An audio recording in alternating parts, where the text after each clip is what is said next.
Ladies and gentlemen, welcome back to the channel and welcome back to Modern Warfare 3. The Call of Duty cycle is something that's often discussed here on YouTube, social media, everywhere within the COD community essentially.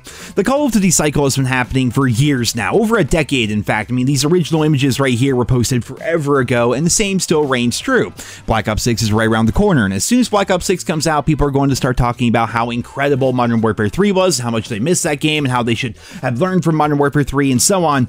But I especially think that's true this year. We're feeding into the COD cycle here, but Sledgehammer Games absolutely killed it this year, and honestly, I'm a bit disappointed that I did not take more advantage of it. You know, every year I kind of have the same problem with COD, where when the game comes out, there's usually a bunch of issues, right? But we get through it because we're in the honeymoon phase, brand new game, new maps, new guns, new camo grinds, and things like that. You play through the preseason, you play through Season 1, maybe Season 2. By that point, probably you have your Mastery camos unlocked, and then at that point, you're kind of just left waiting. And in previous years, we were left waiting for a long time. I mean, going back to Modern Warfare 2, for example, look at the roadmap for like Season 1 of Modern Warfare 2. There's nothing here. There's like shipment and shoot house. Like, that's pretty much it. Like, we didn't get anything for a little bit. Then they started to get better as the seasons went on. But there's times in COD's history where as fans, we were just left waiting for something to end up happening. But that really didn't end up happening here in Modern Warfare 3. I presumed that it would, and I did burn myself out by playing so much when the game initially launched that I'm just like, whatever, COD cycle, you know, they're gonna start drip feeding content here and there, and the core game itself was good. I was happy with that. Like, they fixed a lot of what I did not like about the previous Call of Duty titles, you know, adding Dead Silence back as a perk, having a functional mini-map because we didn't have that for some reason, you know, slowing down the time to kill compared to Modern Warfare 2019 and Modern Warfare 2. These were all really positive changes, and then the Mastery camo grind is arguably, if not objectively, the easiest we've ever had. You don't have to grind nearly as much to get your Interstellar camo in this game as compared to in previous Call of Duty titles. So at launch, Sledgehammer Games was doing incredible, but post-launch is where they really kicked it into overdrive. I mean, Charlie Intel put this up on Twitter a couple of days ago, and it really just exemplifies exactly what they did post-launch. 18 brand new 6v6 maps, 2 remastered maps, 18 map variants, 2 parkour maps, 1 gunfight map, and 1 ground war map. 42 maps total post-launch. Like, that's pretty freaking insane, though that could be viewed negatively to some extent because the entire development of Modern Warfare 3 was weird. Like, initially, like, the game wasn't even really supposed to be a thing, and then it was kind of marketed as like this big DLC essentially because the game itself launched with 16 OG Modern Warfare 2 maps, and that was a really interesting choice because for the first time we had a new game come out that wasn't a remaster that had no original maps in it. None whatsoever. So if you're somebody like me that played the OG maps back in the day, it was a nice fun trip down memory lane, but at the same time, you had seen those maps before, you've played those maps before, it didn't really feel like you had a brand new game at launch. It felt kind of weird. Then post-launch, they kind of cranked it up to infinity, but if you do the reverse of how they handled this here, I think people would view Modern Warfare 3 in a much different way. Hypothetically, let's say the game did not launch with those 16 OG Modern Warfare 2 remakes. Let's say it launched with the 18 original post-launch maps that they gave us.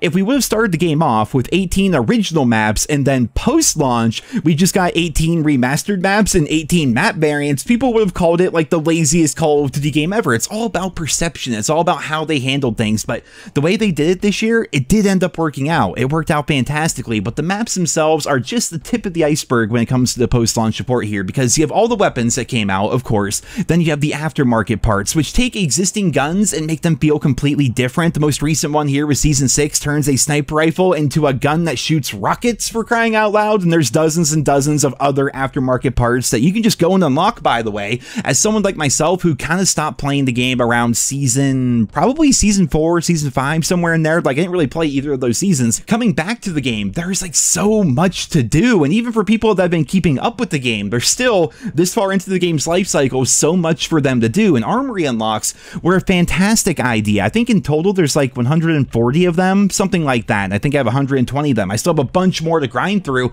and so signing on today, for example, I hop on and I do my challenges, like my daily challenges to work towards my armory unlocks, and I do all that in multiplayer. Then I'm like, okay, well, I can just go grind wins to try to unlock more things, or I can jump into zombies and do the armory unlocks there, then jump into Warzone and do the armory unlocks there, which honestly is pretty reminiscent of how I used to play Black Ops 4 back in the day. Black Ops 4 was a bit different. We were mostly grinding grinding supply drops, but that's how you got post-launch support in Black Ops 4 was supply drops.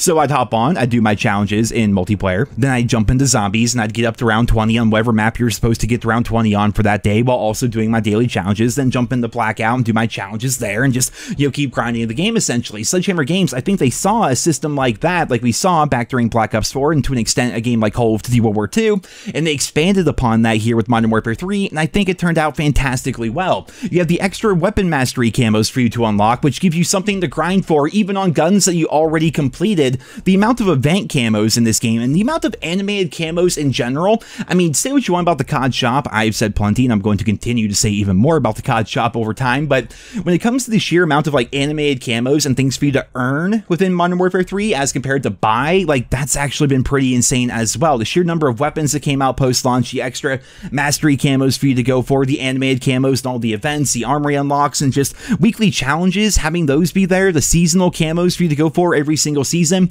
The prestige mode I'm still not a fan of, but of course they are fixing that with Black Ops 6. It's going to be traditional prestige mode, and every prestige is going to be based off of a theme. Prestige 1, for example, is going to be based off of Call of Duty World at War, and they already gave us teasers of what the multiplayer, Warzone, and Zombies camos are going to look like, which is pretty nice. And just overall, it seems like Treyarch has some pretty big shoes to fill with how well Sledgehammer Games has handled post-launch support within Modern Warfare 3. Essentially, they were thrown into a no-win scenario. Sledgehammer Games did not even have a full development cycle to make this game. They had to remaster all the OG Modern Warfare 2 maps because they didn't have time to make enough original maps for the launch of the game. Infinity Ward had to have their finger in every single little pie when it came to development as well. Of course, we have the new perk system in this game, right, where you have your gloves and your boots and your gear and all that stuff. Initially, Sledgehammer Games wanted to bring back traditional Pick 10, but for some reason, Infinity Ward said no, and for some reason, Infinity Ward has say over a game that's not theirs. I mean, you could argue that the Modern Warfare name is Infinity Ward's, but the Modern Warfare name was originated by the original Infinity Ward team that is no longer there, so like, why would this new Infinity Ward team try to tell other people how to handle a game that they didn't even make themselves? Like, it's weird to me. I'm not a big fan of that. But Sledgehammer Games was thrown into a no-win scenario and somehow came out on top and delivered arguably the best post-launch support of any Call of Duty game that we have seen. At least definitely here in the Warzone era, for sure, for crying out loud. Like ever since Modern Warfare 2019, absolutely best post-launch support that we've ever seen. And now we find ourselves, or at least I find myself, I should say, in this spot, right? We're getting ready for the launch of Black Ops 6. Modern Warfare 2 Remastered's out right now, which is super fun to play. But I find myself in this spot where I hop onto the game. There's so many things to unlock and so many things to do and so many things to try out. So many, like for crying out loud, there's a throwing spear or something like that. There's a crossbow in the game. The sledgehammer, like when I jumped in the zombies just to go through and do some of my armory unlock challenges, I picked up a sledgehammer and look at the animation on this thing. It sends the zombies flying. That's hilarious. Like, it's all this stuff. I'm like, man, I missed out on all of this because I just assumed it was not going to be that good. I got busy doing other things, X-Defiant, all this, that, and the other, and just, I robbed myself, essentially, of one of the greatest post-launch support games that Call of Duty has ever seen, and now it's up to Treyarch to see if they can pull off the exact same thing. I'm not going to make the same mistake with Black Ops 6 that I did with Modern Warfare 3 and just kind of write the game off after I get my Dark Matter camo or whatever. I'm going to see exactly how they actually handle things post-launch, and if they can do it even half as good as Sledgehammer Games did it this year, then that's going to be freaking incredible. I definitely can't wait to see what Treyarch has in store for us, because this is the longest time they've ever had to cook up a Call of Duty title, but as we all saw during the beta, you know, they need a little bit more time to finish cooking that game a little bit, because there was a lot of issues that happened during the beta and unfolded over the course of the weekends that we had the game. So I'm interested to see how it's going to play out overall. But Sledgehammer Games, my hat goes off to you guys. I was wrong in assuming that the game was not going to be that well supported post-launch, and that I robbed myself. Honestly, I did. I robbed myself by not playing, like, you know, grinding as much as I should have during like season 3, or not really playing at all during season 4 or season 5. You know, I robbed myself. I really did. But for the people that did grind the game, they were having a blast from what I can tell. And also, if you're somebody like me who has not been playing the game for whatever reason, life happens, you know. If you jump in now, of course, the new game is right around the corner, but if you jump in now, there's so much for you to grind for and so many things for you to do. It just keeps you playing. It just keeps you playing and playing and playing and grinding and grinding and grinding. It's actually enjoyable because you're always getting these new things. Like, it feels good. It really does. As compared to feeling like we're being drip-fed content, there's like too much content almost at this point in this game right now for somebody who missed out on a couple of seasons. It's pretty freaking insane. So, again, Sledgehammer Games did a fantastic job. Now that we are at the end of the Modern Warfare 3 life cycle, I'm curious to hear what you guys think about the game overall down there in the comment section below, so let me know about that. Thank you all so much for listening to this video, and I hope you guys all have a wonderful day.